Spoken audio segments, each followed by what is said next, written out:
Bansberia high school, নিমতির বিদ্যাভবন। একটু confirm করবে তোমরা স্লাইড দেখতে পাচ্ছ কিনা, হ্যাঁ কিনা?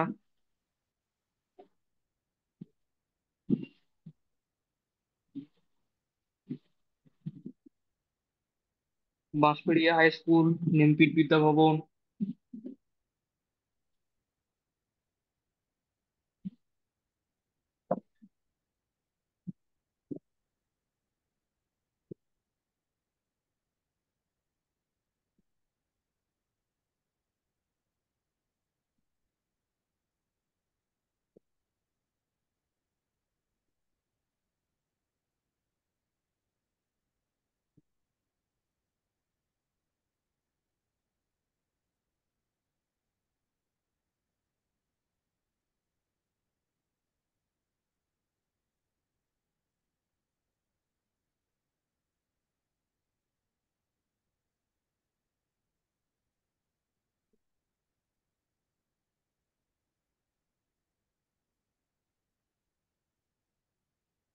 আচ্ছা, তো আগের দিন আমরা দেখছিলাম জেনেটিক ড্রিফট। মডার্ন সিন্থেটিক থিওরির ভেতরে আমরা দেখছিলাম জেনেটিক ড্রিফট কি। তো যেটা বলেছিলাম, জেনেটিক ড্রিফট হচ্ছে একটা random change in the frequency of allele. জিনের অল্টার্ড ফর্মকে আমরা অ্যালিল বলি। সেই অ্যালিলের ফ্রিকোয়েন্সিতে যদি কোনো চেঞ্জ হয় এবং সেটা কোনো স্মল পপুলেশনের মধ্যে হয়, তাহলে তাকে বলা হয় জেনেটিক ড্রিফট। তো এই জেনেটিক ড্রিফট যেটা হচ্ছে, এটা হচ্ছে একটা র্যান্ডম প্রসেস, এবং এটা কোনো গোল ওরিয়েন্টেড প্রসেস নয়। মানে সবসময় যে জেনেটিক ড্রিফট হলেই পপুলেশনটার বেনিফিটই হবে, কোনো ক্ষতি হবে না, এরকম ব্যাপার নয়। এটা একটা র্যান্ডম প্রসেস, এবং এর ফলে এর আউটকাম হিসাবে হতে পারে কোনো অ্যালিল সম্পূর্ণভাবে ডিসঅ্যাপিয়ার হয়ে যেতে পারে। সাপোজ যদি কোনো পপুলেশন থাকে, ক্যাপিটাল এ যেটা ডমিনেন্ট ফেনোটাইপ শো করছে, ক্যাপিটাল এ স্মল যেটা হেটেরোজাইগাস ফেনোটাইপ শো করবে, এবং স্মল এ এর সি ফেনোটাইপ শো করবে। তো সাপোজ যদি কোনো ভলক্যানিক ইরাপশন কিংবা পপুলেশনের মাইগ্রেশনের ফলে এমন দেখা গেল যে স্মল এ পপুলেশনটার উপর এফেক্ট দেখা যাচ্ছে, এবং সেই পপুলেশনটা ধীরে ধীরে বিলুপ্ত হয়ে যাচ্ছে, তাহলে এর ফলে কি হবে? এর ফলে আমার কাছে বেঁচে থাকলো ক্যাপিটাল এ এবং ক্যাপিটাল এ। তো এই দুই পপুলেশনের মধ্যে যখন ব্রিডিং হবে, তখন স্মল এ পপুলেশনটা আর পাওয়া যাবে না, ডিসঅ্যাপিয়ার হয়ে যাবে, এবং কয়েক জেনারেশন পর সম্পূর্ণভাবেই বিলুপ্ত হয়ে যাবে। তো এটা টাইম স্কেল হিসেবে আমরা দেখতে পারি, এটা ওভার দ্য নাইট হয় না, এটা ওভার জেনারেশন প্রসেসটা চলে। এবং এর যে সিলেকশন প্রেশার, এটা purely due to chance, not due to the environmental factors, just like natural selection. মানে কি? মানে ন্যাচারাল সিলেকশনের যে সিলেকশন প্রেশারটা, সেটা হচ্ছে সম্পূর্ণভাবে এনভায়রনমেন্টাল ফ্যাক্টরের উপর ডিপেন্ড করছে। মানে একটা স্পিসিসের সারাউন্ডিংস কি, তার আশেপাশের এনভায়রনমেন্ট কি, তার উপর ডিপেন্ড করে স্পিসিসের ন্যাচারাল সিলেকশন হয়। কিন্তু জেনেটিক ড্রিফট পুরোপুরি হচ্ছে একটা র্যান্ডম প্রসেস, এবং এটা পিওরলি ডিউ টু চান্স, এটা কোনো রকম এনভায়রনমেন্টের উপর ডিপেন্ড করছে না। তো একটা স্মল অ্যানালজি, মানে যদি বায়োলজিক্যাল অ্যানালজি ছাড়া এমনি জাস্ট বোঝানোর জন্য বলি, তাহলে ধরে নাও তোমরা জাস্ট ইমেজিন করো একটা ব্যাগ কিংবা জারের মধ্যে রেড এবং ব্লু দু রকমের মার্বেল আছে, এবং তোমাকে যদি বলা হয় যে র্যান্ডমলি কিছু মার্বেল চুজ করার জন্য, তো কিছু সময় পর দেখা যাবে র্যান্ডমলি যদি তুমি চুজ করতে থাকো, তাহলে কিছু সময় পর দেখা যাবে যে আহ,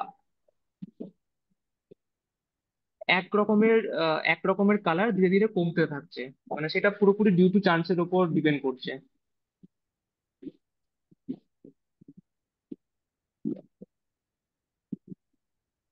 অথবা আহ, যে এক্সাম্পলটা বললাম যে ক্যাপিটালে স্মল এ যদি থাকে এবং স্মল এ বিলুপ্ত হলে এই দুটো জেনারেশন যদি ব্রিড করে তাহলে স্মল এ পপুলেশনটা পুরোপুরি বিলুপ্ত হয়ে যাবে। আচ্ছা, তো এর কিছু ইফেক্ট দেখতে পাওয়া যায় জেনেটিক ড্রিফটের। কিরকম এফেক্ট? একটাকে বলা হচ্ছে বোটল নেক এফেক্ট এবং একটাকে বলা হচ্ছে ফাউন্ডার এফেক্ট। আচ্ছা, তো কি সেই বোটল নেক এফেক্ট এবং ফাউন্ডার এফেক্ট?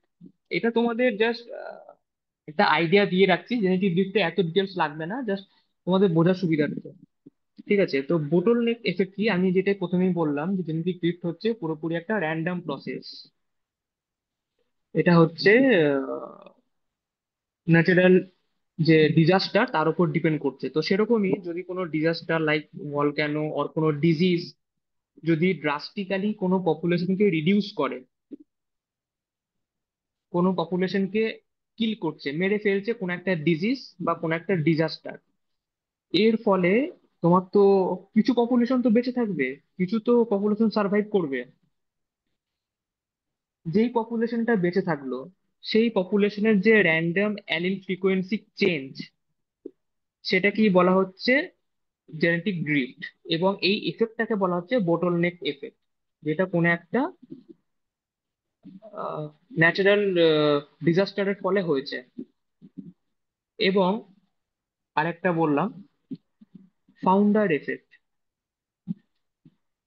তো ফাউন্ডার এফেক্ট মানে হচ্ছে কোন একটা small group from a large population form A larger population and forms a new colony. মানে সোজা কথায় কি, যদি কোনো একটা লার্জ পপুলেশন তোমার থাকে এবং সেই পপুলেশন বা জিন পুল থেকে কোনো একটা স্মল গ্রুপ যদি বেরিয়ে যায় এবং একটা নিউ কলোনি তৈরি করে, এবং সেই এবং the gene pool is limited and not representative of the original population, যেই পপুলেশনটা বেরিয়ে গেল স্মল গ্রুপটা, সেইটা মধ্যে অ্যালিলিক চেঞ্জেস এসছে এবং সেই চেঞ্জেসটা হচ্ছে অরিজিনাল পপুলেশনের থেকে আলাদা। যদি এইটা হয় তাহলে এটাকে বলা হচ্ছে founder effect. Founder effect means একটা বড় পপুলেশন, সেখান থেকে একটা ছোট পপুলেশন বেরিয়ে গেল, ইমিগ্রেশন যে কোনো কারণে হতে পারে, মাইগ্রেশন করতে পারে due to the food habit, হয়তো সেখানে রিসোর্সেস কম, যে কিংবা স্ট্রাগল ফর এক্সিস্টেন্স, কিছু স্পিসিস সেখানে স্ট্রাগল করতে পারছে না বেঁচে থাকার জন্য, এর ফলে তারা সেই জায়গা থেকে যদি সরে যায়, সেই স্মল গ্রুপটা সরে যাওয়ার ফলে যে জিন পুলটা তৈরি হলো সেই জিন পুলটা যদি অরিজিনাল পপুলেশনের থেকে আলাদা হয়, সেটাকে বলা হচ্ছে ফাউন্ডার এফেক্ট।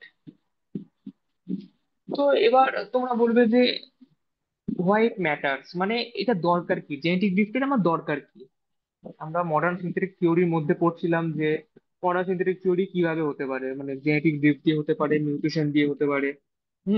এর ফলে কি হবে, ইভলিউশন হবে।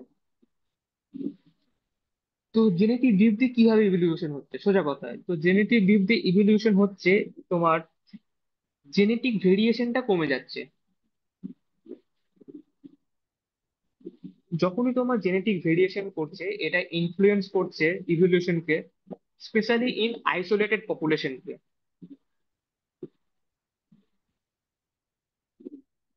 ঠিক আছে, জেনেটিক ভেরিয়েশন কমে যাওয়ার ফলে এটা তোমার এফেক্ট করছে একটা আইসোলেটেড পপুলেশনকে, ইনফ্লুয়েন্স করছে, and may cause harmful alleles to become more common or beneficial ones to be lost. এটা বললাম যে এরকম হতে পারে যে হয়তো হার্মফুল অ্যালিলটাই মোস্ট কমন হয়ে গেল, অথবা যেটা আমার বেনিফিশিয়াল ছিল সেটা লস্ট হয়ে গেল। হ্যাঁ, হতেই তো পারে, কারণ এটা তো তোমার কোনো গোল ওরিয়েন্টেড নয়। বেনিফিশিয়ালটা লস্ট হতেই পারে এবং হার্মফুল অ্যালিলটা মোস্ট কমন হয়ে যেতে পারে। ঠিক আছে, তো এটা খুব একটা আনপ্রেডিক্টেবল। ন্যাচারাল সিলেকশনে যেটা আমরা দেখেছিলাম যে ডাইরেকশনটা ছিল সেটা সবসময় ছিল ফেভার্স বেনিফিশিয়াল ট্রেটকে ফেভার করছে তারা। কিন্তু জেনেটিক ড্রিফটের ক্ষেত্রে এটা আনপ্রেডিক্টেবল। বেনিফিশিয়াল ট্রেডকে করতেও পারে, নাও করতে পারে। পপুলেশন সাইজ, এন নাম্বার যদি আমরা বলি, তাহলে এটা সব সময় জেনেটিক ড্রিফট দেখা যাবে stronger in small population. Small পপুলেশনের মধ্যেই এটা দেখা যাচ্ছে। কিন্তু এটা তোমার ন্যাচারাল সিলেকশন, সেটা তোমার দেখা যাচ্ছে আহ, এটা কোনো স্মল পপুলেশন লার্জ পপুলেশন বলে নয়, এটা তোমার সব পপুলেশনের ক্ষেত্রেই দেখা যায়, কিন্তু বেটার ইন লার্জ পপুলেশন। ঠিক আছে। তো এই ছিল মোটামুটি জেনেটিক ড্রিফটের গল্প। আচ্ছা, আমরা দেখেছিলাম যে মডার্ন সিন্থেটিক থিওরি সাপোর্ট করছে জেনেটিক ড্রিফটকে, জিন মিউটেশনকে, হোমোলোগাস রিকম্বিনেশনকে, ঠিক আছে, এবং জেনেটিক ভেরিয়েশনকে। আমি যদি স্লাইডটা খুলি, তাহলে তোমরা এখানে দেখতে পাবে যে মডার্ন সিনথেটিক থিওরি মানে সেটা তোমার জেনেটিক ভেরিয়েশন, মেন্ডেলিয়ান ইনহেরিটেন্স, যেটা হচ্ছে large change due to homologous recombination, অথবা স্মল চেঞ্জ যেটাকে আমরা মিউটেশন বলি। এইগুলো দিয়েই তোমার আর্লি 20th সেঞ্চুরিতে মডার্ন সিনথেটিক থিওরি এসছিল। তার মধ্যে আমরা ভেরিয়েশন পার্টটা দেখে নিয়েছি, জেনেটিক পার্টটাও আমরা দেখে নিয়েছি। আচ্ছা, এরপর আমরা দেখবো যে মেন্ডেলিয়ান ইনহেরিটেন্স থেকে কিভাবে মডার্ন সিনথেটিক থিওরি লিঙ্ক করা যায়। মেন্ডেলিয়ান ইনহেরিটেন্স বলতে যে টু কপিস অফ ইচ জিন, ওয়ান ফ্রম ইচ প্যারেন্ট। মানে আহ, যদি আমার অফস্প্রিং এর মধ্যে জিন থাকে, দুটো জিন থাকে, তাহলে প্রত্যেকটা জিন একটা ইচ প্যারেন্ট থেকে আসবে। তো সেটা আমরা দেখবো যে জিন বলতে সেই জিন টোটালটাই আসছে, না একটা সেগমেন্ট অফ পার্ট আসছে। এবং একটা বেসিক আইডিয়া যে what is DNA, what is জিন, হোয়াট ইজ ক্রোমোজোম। সবাই এটা জেনে থাকবে, তাও একটা যাতে কুইক রিক্যাপ একটা হয়ে যায়। এবং এর কোন পার্টটা হোমোলোগাস রিকম্বিনেশনের জন্য দায়ী, কোন পার্টটা রেসপন্সিবল, কোনটা রেসপন্সিবল নয়, তো সেটা আমরা একটু কুইক রিক্যাপ করে নিচ্ছি। আচ্ছা, তো তোমরা সবাই জানো যে ডিএনএ এ তোমার সেলের মধ্যে থাকে নিউক্লিয়াস। ঠিক আছে, এবং এই নিউক্লিয়াসের মধ্যেই আমার থাকে ক্রোমোজোম। সেট অফ ক্রোমোজোম আমার নিউক্লিয়াসের মধ্যেই থাকে, যেটা তোমরা দেখতে পাচ্ছ স্ক্রিনে। ওকে। তো এখন এই ক্রোমোজোমের একটা পার্ট আমরা যদি দেখি, তাহলে সেই একটা পার্ট হচ্ছে তোমার ডিএনএ, যেটা আমার ইনফরমেশনটা ক্যারি করছে from parental generation to offspring generation. ঠিক আছে। এবং এই ডিএনএর মধ্যে, এই যে ডিএনএ আছে, a segment of DNA is called gene। তো টোটাল জিএনএ, টোটাল তো তোমার ডিএনএটা ট্রান্সফার হয় না, তার মধ্যে যেইটুকু পার্ট ট্রান্সফার হচ্ছে সেটাকে আমরা বলছি জিন। যেমন তোমরা দেখে থাকবে যে ক্রোমোজোমের মধ্যে আমরা অনেক সময় লিখে থাকি যে ক্যাপিটাল এ স্মল বি, কিংবা ক্যাপিটাল এ, তো তোমার এইগুলো হচ্ছে জিন। জিন মানে একটা সেগমেন্ট অফ ডিএনএ, যেটা আমার ইনফরমেশনটা ক্যারি করছে from parental generation to offspring. তো এই ডিএনএ স্ট্রাকচার তোমরা সবাই জানো যে এন টু বেস থাকে, নাইট্রোজেনাস বেস থাকে, এবং ফসফেট ব্যাকবোন দিয়ে এটা অ্যাটাচ থাকে। 5 প্রাইম ফসফেট বন্ড থাকে, সেটা দিয়ে একটা তোমার একটা স্ট্রাকচারের সাথে আরেকটা স্ট্রাকচার তোমার ওই 5 প্রাইম ফসফেট বন্ড দিয়ে তোমার অ্যাটাচ থাকছে ডিএনএ স্ট্রাকচার। ওকে।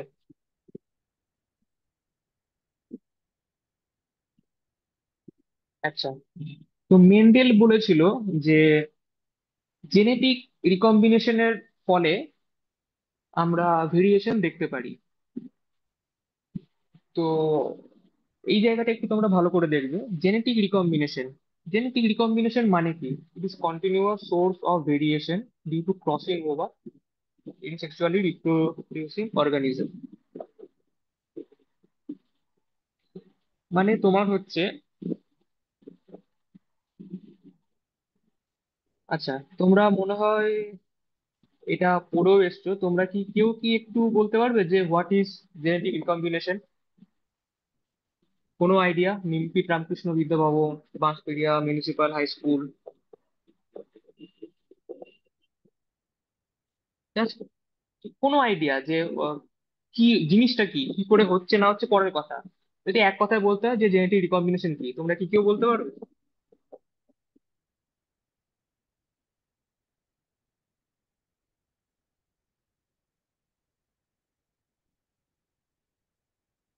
আচ্ছা, হয়তো তোমরা পরে পড়বে কিংবা ভুলে গেছো, যাই হোক।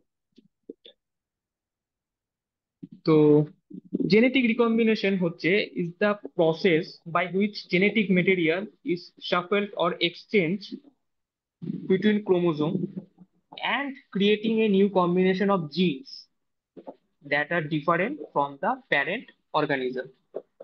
আচ্ছা, এর মানে কি? মানে এটা একটা প্রসেস যার ফলে আমাদের জেনেটিক মেটেরিয়াল বা জিনটা, সেগমেন্ট অফ ডিএনএ, সেটা শাফেলড হচ্ছে অর এক্সচেঞ্জ হচ্ছে। তোমরা হয়তো জেনে থাকবে সেল সাইকেলের প্রোফেজের প্যাকাইটিন দশা, এইখানেই তোমার ক্রসিং ওভার হয়,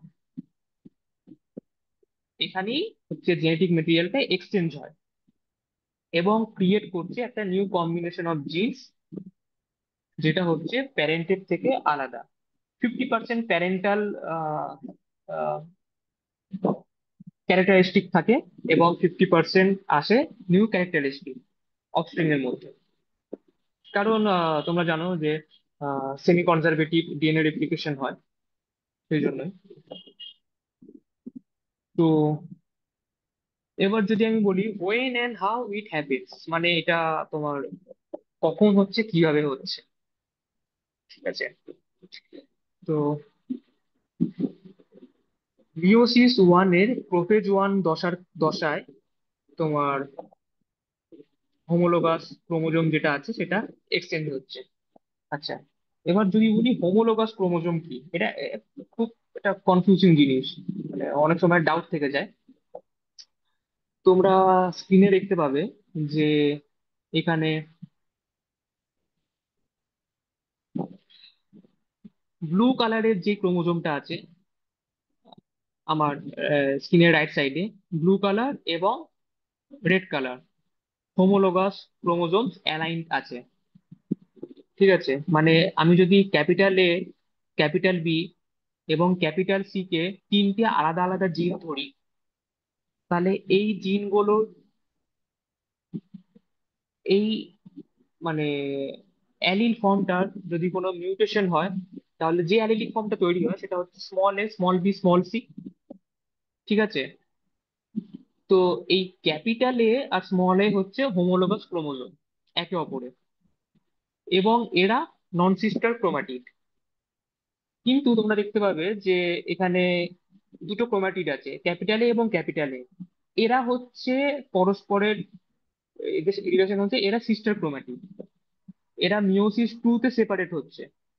কিন্তু তোমার যে homologous chromosome capital A small A, সেটা তোমার সেপারেট হচ্ছে মিওসিস ওয়ান এর ক্ষেত্রে। তোমরা পড়ে থাকবে G1S G2, prophase, metaphase, anaphase, telophase. এর মধ্যে অ্যানাফেজ দশায় আমরা দেখতে পাই এই ক্রোমোজোম গুলো অ্যালাইন হয়, অ্যালাইনমেন্টটা তৈরি করে এরা মেটাফেজ দশায়, এবং অ্যানাফেজ দশায় এরা অ্যানাফেজিক প্লেট ফর্ম করে এবং স্পিন্ডল ফাইবার ফর্ম হয়, এবং এরা দুটো পোল বরাবর বা দুটো প্রান্ত বরাবর এই ক্রোমোজোম গুলো চলে যায়, মানে পরস্পরের থেকে আলাদা হয় হোমোলোগাস ক্রোমোজোম। ঠিক আছে, তো তোমরা আহ, আহ, দেখতে পাচ্ছ যে হোমোলোগাস ক্রোমোজোম অ্যালাইন আছে, এর ফলে ক্রোমোজোমের ক্রস ওভার হচ্ছে প্রোফেজের ট্যাকাইটিন দশায়। ক্রস ওভার হওয়ার ফলে কি হচ্ছে, এখানে একটা কায়াজমা ফর্ম করছে, মানে জেনেটিক মেটেরিয়ালটা শাফেলড হচ্ছে বা এক্সচেঞ্জ হচ্ছে, এটা বললাম। এর ফলে রিকম্বিনেন্ট ক্রোমোজোম তৈরি হচ্ছে। যে অফস্প্রিংটা তৈরি হচ্ছে, তোমরা দেখতে পাচ্ছ যে এখন আমার কাছে যে বর্তমান অফস্প্রিংটা আছে, এই স্ট্রাকচারটা যদি তোমরা লক্ষ্য করো তাহলে দেখতে পাবে এর একটা ক্রোমাটিড হচ্ছে capital A, capital B, capital C. আরেকটা ক্রোমাটিড হচ্ছে capital A, capital B, small C. Small C মানে আমার লাল ক্রোমোজোমের যে একটা ক্রোমাটিডের অংশ এখানে এসে যুক্ত হয়েছে।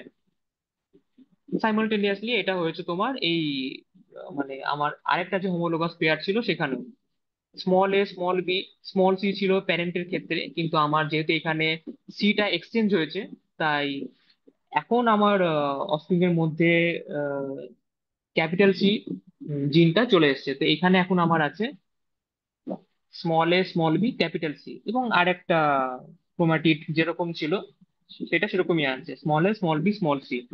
ঠিক আছে, তো এইটাকে এক একটা স্ট্রাকচারকে বলা হচ্ছে ক্রোমাটিড। দুটো স্ট্রাকচার একসাথে মানে ক্যাপিটালে এটাকে বলা হচ্ছে ক্রোমোজোম। ঠিক আছে, এই ক্যাপিটালে, ক্যাপিটাল বি, ক্যাপিটাল সি, এগুলো হচ্ছে এক একটা জিন। এই জিনে যদি একটা অল্টার ফর্ম হয়, স্মল এ, স্মল বি, স্মল সি, এই অ্যালিলিক যে চেঞ্জের এই ফর্মটা, এটাকেই বলা হচ্ছে হোমোলোগাস ক্রোমোজোম, ক্যাপিটাল এর হোমোলোগাস ক্রোমোজোম।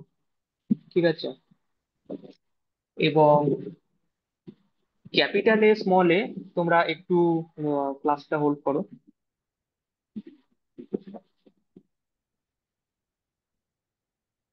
হ্যাঁ স্যার, হ্যাঁ স্যার।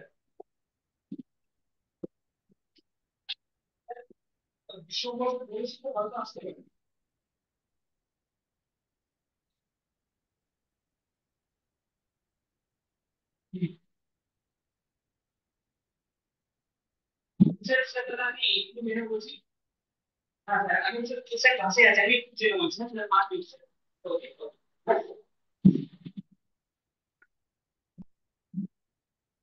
আচ্ছা, তোমরা তোমরা একটু ওয়েট করো, আমি জাস্ট একটা এমার্জেন্সি আছে, তো আমি জাস্ট আসছি। জাস্ট একটু ওয়েট করো তোমরা, 2 মিনিট।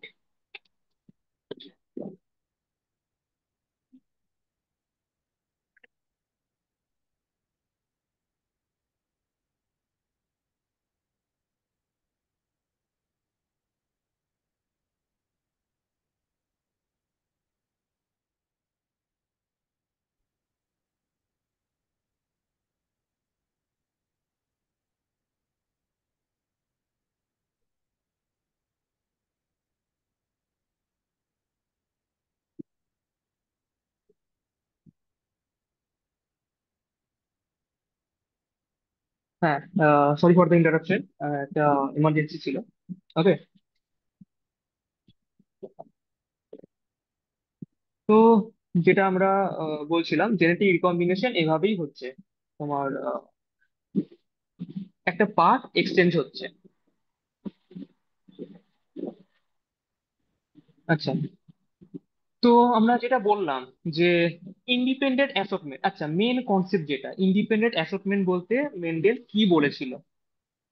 মেন্ডেল খুব লাকিলি যে সমস্ত জিনগুলোকে চুজ করেছিল, আহ,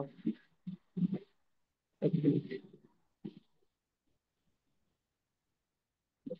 আচ্ছা হ্যাঁ, ঠিক আছে। মেন্ডেল লাকিলি যে সমস্ত জিনগুলোকে চুজ করেছিল, সেই সমস্ত জিনগুলোই একে অপরের সাথে লিঙ্ক ছিল না। যদি লিঙ্ক থাকতো তাহলে মেন্ডেল যেহেতু লিঙ্কেজের কোনো থিওরি দেননি, তো তিনি ইন্ডিপেন্ডেন্ট অ্যাসর্টমেন্টটা প্রুভ করতে পারতেন না যদি জিনগুলো একে অপরের সাথে লিঙ্ক থাকতো। তো আমরা লিঙ্কেজ পরে দেখবো, সেটা এই মুহূর্তে দরকার নেই। তো এখন আমরা দেখে নিই মেন্ডেল কি বলেছিলেন। মেন্ডেল বলেছিলেন ইন্ডিপেন্ডেন্ট অ্যাসর্টমেন্ট মানে কি, মানে যদি সাপোজ দুটো ক্রোমোজোম আছে, তোমরা দেখতে পাচ্ছ যে মেটাফেজ ওয়ানের ক্ষেত্রে আমার অ্যালাইনমেন্টটা হচ্ছে এবং ক্রোমোজোম ম্যানেজমেন্টটা এখানেই দেখা যাচ্ছে, মানে আমার জিনগুলো এখানেই আলাদা হচ্ছে। মেটাফেজে তোমার ওই মেটাফেজিক অ্যালাইনমেন্টটা হয়, এবং অ্যানাফেজের ক্ষেত্রে তোমার সেপারেশনটা হয়। ঠিক আছে। তো মেন্ডেল কি বলেছিলেন? মেন্ডেল বলেছিলেন যে উম, আমরা যদি সাপোজ দুটো জিন ধরি, যেটা তোমরা দেখতে পাচ্ছ ক্রোমোজোম অ্যারেঞ্জমেন্ট ওয়ানের ক্ষেত্রে, যদি এখানে ক্যাপিটাল আর এবং স্মল ওয়াই, ঠিক আছে, তোমার এখানে দুটো ক্রোমোজোম আছে, মানে আহ একদম ওপরের স্ট্রাকচারটা দেখো। আমরা যদি এখানে দেখি ক্যাপিটাল আর এবং ক্যাপিটাল ওয়াই দুটো হচ্ছে হোমোলোগাস ক্রোমোজোম। ভালো কথা। মানে একটা ডমিনেন্ট একটা যেটা বললাম, যে দুটো হোমোলোগাস ক্রোমোজোম, এবং এরা পরস্পরের হচ্ছে রিলেশন হচ্ছে এরা নন সিস্টার ক্রোমাটিড। ঠিক আছে, এবার এরা একটা মেটাফিজিক প্লেট তৈরি করবে। ক্যাপিটাল আর একদিকে, ক্যাপিটাল ওয়াই একদিকে, সাইমালটেনিয়াসলি স্মল আর এবং স্মল ওয়াই একদিকে। ঠিক আছে। তো যদি তাই হয় তাহলে অফস্প্রিং এর মধ্যে আমার দুটো জিনই আসবে। ক্যাপিটাল ওয়াই এর দুটো জিন ফর্ম হবে এবং স্মল ওয়াই দুটো জিন ফর্ম হবে। এটা হচ্ছে ক্রোমোজোম ম্যানেজমেন্ট ওয়ান। কিন্তু আমার তো এখানে ইন্ডিপেন্ডেন্ট অ্যাসর্টমেন্ট, মানে এখানে ক্যাপিটাল আর এর সঙ্গে যে ক্যাপিটাল ওয়াই অলওয়েজ আসবে তা কিন্তু নয়, তাহলে তোমার ভেরিয়েশন আসবে না। যদি অলওয়েজ যদি একটাই ফলো করো তাহলে ভেরিয়েশন আসবে না। ভেরিয়েশন আসেই কারণ হচ্ছে আমাদের ক্রোমোজোম পেয়ারের জন্য সেটা অল্টার করে, কারণ এরা ইন্ডিপেন্ডেন্ট অ্যাসেটমেন্ট মেনে চলে, এদের মধ্যে লিঙ্কেজ থাকে না। লিঙ্কেজ থাকলে সে আলাদা গল্প। ঠিক আছে, সেটা আমরা পরে দেখবো। এই মুহূর্তে আমরা দেখতে পাচ্ছি যে যদি আমরা ক্রোমোজোম অ্যারেঞ্জমেন্ট টু এর ক্ষেত্রে দেখি, তাহলে এখানে ক্যাপিটাল আর এর সাথে তোমার এসছে স্মল ওয়াই, যে ট্রেডটা ছিল। তো ক্যাপিটাল আর এর ক্ষেত্রে যদি স্মল ওয়াই আসে এবং স্মল আর এর ক্ষেত্রে ক্যাপিটাল ওয়াই, যদি এরকম অ্যারেঞ্জমেন্টটা হয়, তাহলে তুমি দেখতে পাবে যে যে দুটো গ্যামেট তৈরি হচ্ছে, মানে টোটাল চারটে গ্যামেট তৈরি হচ্ছে, সেটা হচ্ছে ক্যাপিটাল আর স্মল ওয়াই দুটো, এবং বাকি দুটো হচ্ছে স্মল আর ক্যাপিটাল ওয়াই। তো ইন্ডিপেন্ডেন্ট অ্যাসর্টমেন্ট বলতে এটাই বলছে যে তোমার যখন গ্যামেটটা ফর্ম করছে, তখন তোমার এটা একটা জিনের সাথে আরেকটা জিন কখনোই লিঙ্ক নয়। তারা পেয়ারটা মানে কম্বিনেশন অনুযায়ী করতে পারে। হুম। ভেরিয়েশনের জন্য, যে স্মল আর এর সাথে আমরা দেখতে পাচ্ছি এখানে ক্যাপিটাল আর এর সাথে ক্যাপিটাল ওয়াইও পেয়ার আপ করেছে, আর ক্যাপিটাল আর এর সাথে স্মল ওয়াইও পেয়ার আপ করে গ্যামেট ফর্ম করেছে মেটাফেজ টু এর ক্ষেত্রে। ঠিক আছে, কারণ মেটাফেজ টু এর ক্ষেত্রে সিস্টার ক্রোমাটিড গুলো আলাদা আলাদা হয়। ঠিক আছে। তো এটাই হচ্ছে আমাদের ইন্ডিপেন্ডেন্ট অ্যাসেটমেন্ট, মানে একটা জিন আর একটা জিনের সাথে লিঙ্ক নয়। ওকে। উম, এটা আগের দিনই বলেছিলাম যে according to modern synthetic theory অথবা modern synthesis of evolution, phenotypic character যেটা আছে, মানে যেটা আমাদের অবজার্ভ ক্যারেক্টার, ফেনোটাইপিক ক্যারেক্টার মানে বাহ্যিক ক্যারেক্টার যেটা আমরা দেখতে পাচ্ছি, is different from the genotype. মানে আমার যে জিন আছে তার থেকে ফেনোটাইপটা আলাদা হচ্ছে। কারণ সাপোজ যদি ক্যাপিটাল এ থাকে এবং ক্যাপিটাল এ থাকে, ঠিক আছে, এবং যেখানে ক্যাপিটাল এটা ডমিনেন্ট, তো আমি কি দেখতে পাবো যে ক্যাপিটাল এর ক্ষেত্রে যে ফেনোটাইপ আমি দেখতে পাচ্ছি, ক্যাপিটাল এ এর ক্ষেত্রেও সেই ফেনোটাইপ দেখতে পাবো, কারণ এখানে ক্যাপিটাল এটাই ডমিনেন্ট ক্যারেক্টার শো করছে। তো ফেনোটাইপটা অথবা যে অবজার্ভ ক্যারেক্টারিস্টিকটা, এটা আমার জিনের উপর ডিপেন্ড করছে না। তো এটাই বলা হয়েছিল মডার্ন সিনথেটিক থিওরিতে। এটা তো বেসিক্যালি মেন্ডেলও এই থিওরিকে সাপোর্ট করেছে, তো সেই আইডিয়াটাই এখানে নেওয়া হয়েছে। Phenotypic differences among individual organisms may be due to partially to genetic difference and partially to direct effect of the environment। মানে এনভায়রনমেন্টাল ফ্যাক্টর বা পলিজেনিক ইনহেরিটেন্স এর ফলে যে ফেনোটাইপিক চেঞ্জটা আসছে, সেটা আমরা জেনোটাইপিক চেঞ্জ দ্বারা নাও দেখতে পারি। আচ্ছা। তো আমি এখানে একটা টার্ম বললাম, পলিজেনিক ইনহেরিটেন্স। তো তোমরা হয়তো আগে এই টার্মটা পড়েছো কি পড়োনি, আই ডোন্ট নো। তো জাস্ট বলে দিচ্ছি, পলিজেনিক ইনহেরিটেন্স হচ্ছে, polygenic inheritance is when a single trait is controlled by multiple genes। যদি আমার কোনো একটা ট্রেট মাল্টিপল জিনস দ্বারা প্রভাবিত হয় বা ইনফ্লুয়েন্স হয়, সেটাকেই বলা হচ্ছে পলিজেনিক ইনহেরিটেন্স। তো এটা আমাদের এখন দেখার দরকার নেই, আমরা জাস্ট আমি যেহেতু টার্মটা বললাম সেহেতু বোঝার সুবিধার্থে বলে রাখলাম যে এমন একটা ট্রেট যেটা মাল্টিপল জিন দ্বারা কন্ট্রোল হচ্ছে।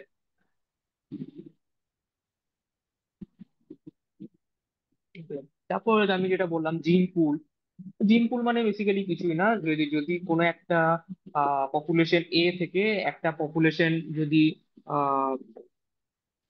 মুভ করে বা মাইগ্রেট করে অন্য একটা পপুলেশন তৈরি করে, সাপোজ পপুলেশন এ থেকে একটা স্মল গ্রুপ চলে গেল এবং তারা পপুলেশন বি তৈরি করলো, এবং এই পপুলেশন এ এবং পপুলেশন বি নিজেদের মধ্যে রিপ্রোডিউস করতে পারছে না, একটা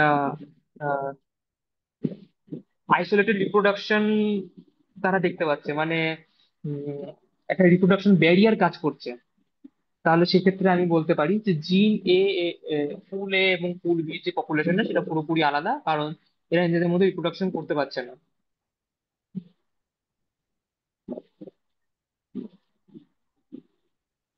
ওকে। তো জাস্ট একটা স্মল কোয়েশ্চেন এমসিকিউ দিয়ে আজকে ক্লাসটা আমি শেষ করব।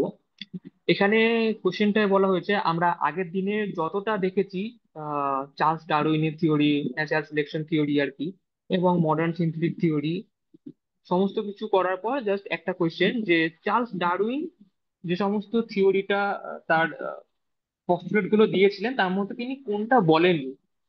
ওকে। তো এক নম্বর হচ্ছে natural selection tends to remove those organisms that are poorly adapted to their environments. মানে ন্যাচারাল সিলেকশন রিমুভ করছে সেই অর্গানিজম গুলোকে যারা হচ্ছে এনভায়রনমেন্টের সাথে খাপ খাচ্ছে না, সোজা কথায় এনভায়রনমেন্টের সাথে চলতে পারছে না। ওকে। তো এটা তো আমরা দেখেছি যে চার্লস ডারউইন এটা বলেছিলেন, এটা এক্সেপশন নয়। তো এটা এই পস্তুলেটটা ঠিক আছে। ওকে। সেকেন্ড অপশন হচ্ছে individual in a population compete with one another, মানে সোজা কথা হচ্ছে স্ট্রাগল ফর এক্সিস্টেন্স, তিনি এটার কথাও বলেছিলেন। আচ্ছা, চার নম্বর হচ্ছে organism tend to produce more offspring than can survive in each generation. কখনোই আহ, তিনি এটাই বলেছিলেন যে যদি কোনো ফেভারেবল কন্ডিশন পায় তাহলে মোর অফস্প্রিং তারা তৈরি করতে পারে।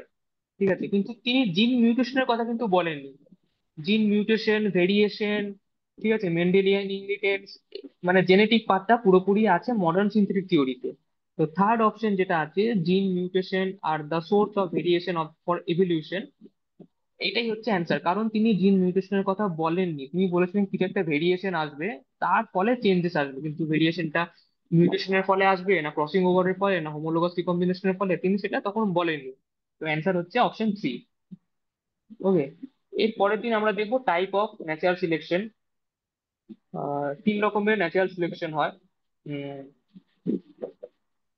একটা হচ্ছে স্টেবিলাইজ, একটা হচ্ছে ডাইরেকশনাল, একটা হচ্ছে ডিস্ট্রাকটিভ। ওকে। তো টাইপ অফ ন্যাচারাল সিলেকশন থেকে আমরা পরের দিনের ক্লাস শুরু করব।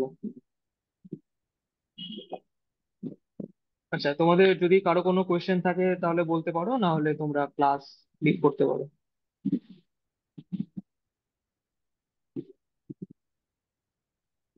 কারো কোনো question? নিমপিট Ramakrishna Vidya Bhavan, Bansberia municipal high school, Chakdi ফাইল স্কুল, কারো কোনো কোয়েশ্চেন?